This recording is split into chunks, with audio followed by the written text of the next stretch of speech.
Two of the biggest names in automation, but only one comes out on top. Which workflow tool truly rules? On one side, the powerful, flexible Make, and on the other, the intuitive, user-friendly IFTTT. We're running both through the tasks users care about most: integrations, ease of use, pricing, power, flexibility, and more. We're skipping the marketing jargon and finding out what actually works. Points for each category, so you can see, side by side, which tool wins. You might be surprised by our final verdict. Let's get into it. Which tool wins? You might be surprised by our final verdict. Let's get into it. Okay, real quick.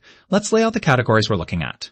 We're comparing price, power and flexibility, integrations, user experience, and community and sharing. Simple enough. Let's dive into each one.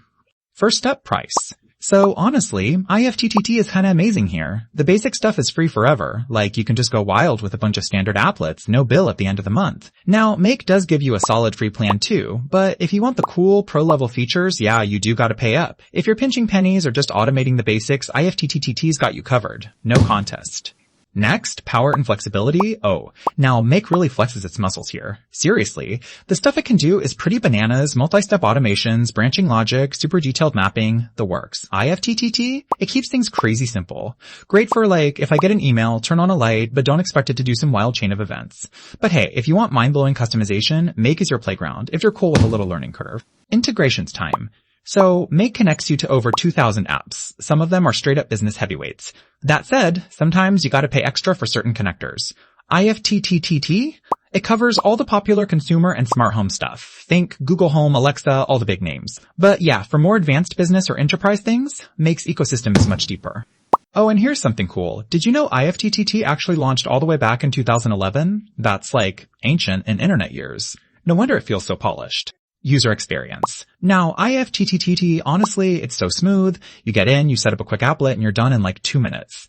Make's Builder is more like, well, a cockpit. Drag and drop everything, tons of details, but honestly, it might make your head spin at first if you're not used to it. If you want hassle-free, IFTTT is the no-brainer here. Alright, last up, community and sharing. IFTTT wins this one hands down. There's a massive public gallery loaded with cool automations you can plug in, and it's super easy to share or browse what other people have built. Make's got a template library, sure, but it's a little more niche and their community feels more advanced. If you like exploring what everyone else is automating, IFTTT's got the crowd. Let's pull up the radar chart to get a quick visual. You'll see IFTTT really dominates on price, user experience, and community, but Make pushes ahead hard on sheer power and integrations. Totally different strengths depending on your vibe. So here's the bottom line. If you want to build out heavy-duty business workflows or just love going wild with customization, Make is your go-to. It's a bit trickier to master, but the payoff is huge. But if you just want the easiest setup, something that's free for everyday stuff, or you're all about smart home magic, IFTTT's honestly the better fit. If this comparison helped you out, you know what to do. Subscribe for more insights. I'll catch you in the next one.